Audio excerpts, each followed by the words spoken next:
Today we will be following the journey of a young boy named Haruto, who becomes the most powerful sorcerer in his world. Initially, we see Haruto planning to move to a different place, leaving behind his childhood friend, Karu. They make a promise to meet again when they are older, and they plan to marry and be together. However, tragedy strikes when Haruto dies in a bus accident. Surprisingly, Haruto wakes up in the body of another child known as Ryo in a different world. He now possesses the memories of both his previous and current lives. As Ryo, he faces difficulties and gets thrown out of his house by some suspicious individuals. Still, he remains determined to seek revenge for his mother's suffering in this new world. Due to his origins from a distant town, he stands out with his unique black hair. During his stay in a slum, noble people visit and ask if he has seen a girl with purple hair who has gone missing. Although he doesn't know anything, the nobles treat him with disdain due to his appearance, except for Celia, who is kind to him. Ryo decides to use his magical abilities to detect mana, leading to a surprising discovery that he possesses a considerable amount of it. The noble visitors leave, thinking they couldn't find what they were looking for. Soon after, Ryo is attacked, but he is saved by a mysterious spirit who teaches him to harness his mana and defeat his assailant. Later, he encounters the girl the nobles were looking for, and he decides to return her belongings. However, they misunderstand him, thinking he withheld information. With their misunderstanding resolved, Ryo is brought to the castle to share his knowledge. The villain responsible for the attack escapes justice, but eventually Ryo's innocence is proven, and he gains the opportunity to study magic at the Royal Academy. There, he faces discrimination from his classmates due to his humble background, but he finds solace in his friend and teacher, whom he befriends as they study magic together. During his training, Ryo confronts his teacher and puts up a good fight. Due to his past life experiences, the teacher believes Ryo will become a noble gentleman, but Ryo has different plans. Later, he takes his exams and excels due to his dedication. 5 years pass, during which Ryo improves significantly. He is selected to represent the academy in a tournament, with the possibility of being recruited by knights before graduation. However, Ryo has decided to leave the academy and fulfill his promise to visit his parents' town, called One, where his mother once promised to take him. Celia tries to convince Ryo to stay, fearing loneliness if he leaves. However, Ryo remains resolute in his decision.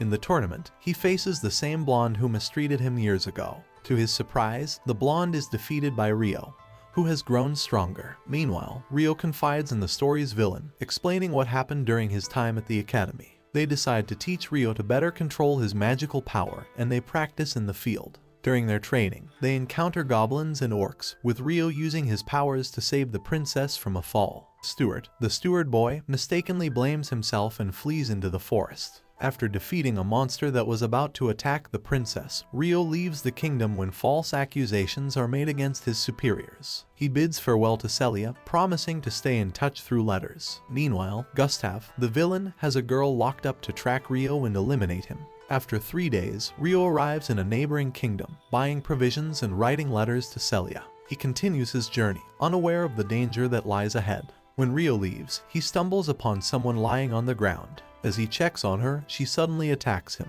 They engage in a fierce fight, and though the girl seems strong, Ryo eventually loses. After the battle, he notices a necklace around her neck and realizes she was a slave named Latifa, belonging to Stuart, the person who mistreated him before. Feeling pity for her situation, he removes the necklace, setting her free from orders. Latifa insists on accompanying Ryo, not wanting to be alone, and after some persuasion, he agrees to let her join him as his new companion. They travel together, eat together, and sleep together. During their journey, Latifa reveals that she also reincarnated into this world and calls him brother. As they continue, they come across a giant tree in the distance. Ryo realizes that Latifa cannot see it and suspects it might be hidden by magic. They venture into the forest to investigate further, and as they rest, Ryo discovers that Latifa suffers from nightmares. He uses his abilities to cure her, but during the night, they are attacked by a beast that leaves Ryo blind. When Latifa searches for him, other Inhumans misunderstand the situation,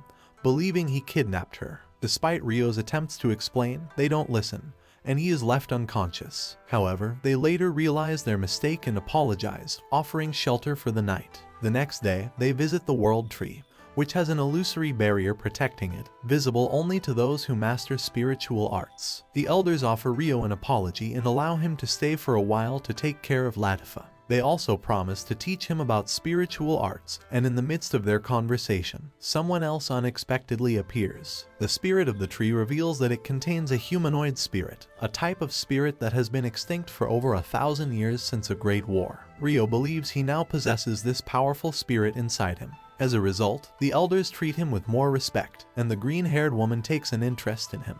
Ryo and Latifa live together in their new home, where they train and spend time together. Meanwhile, the villain acquires a partner and collects black eggs, planning to enhance the potential of an army. A year later, the town celebrates Ryo's arrival with a festival. He realizes that he has spent a lot of time here and decides to tell Latifa that he will be leaving the town soon to visit the land of his parents. In the meantime, the villain uses a red pill to locate Ryo and unleashes monsters to attack the town. Ryo fights off the monsters, and with Latifa's help, they manage to save the town. After the battle, Latifa confesses that she is the girl who saw Ryo seconds before the accident, and she apologizes for misunderstanding him. Additionally, the elders gift Ryo with a sword to aid him in using his spiritual arts, which he now possesses thanks to the humanoid spirit inside him.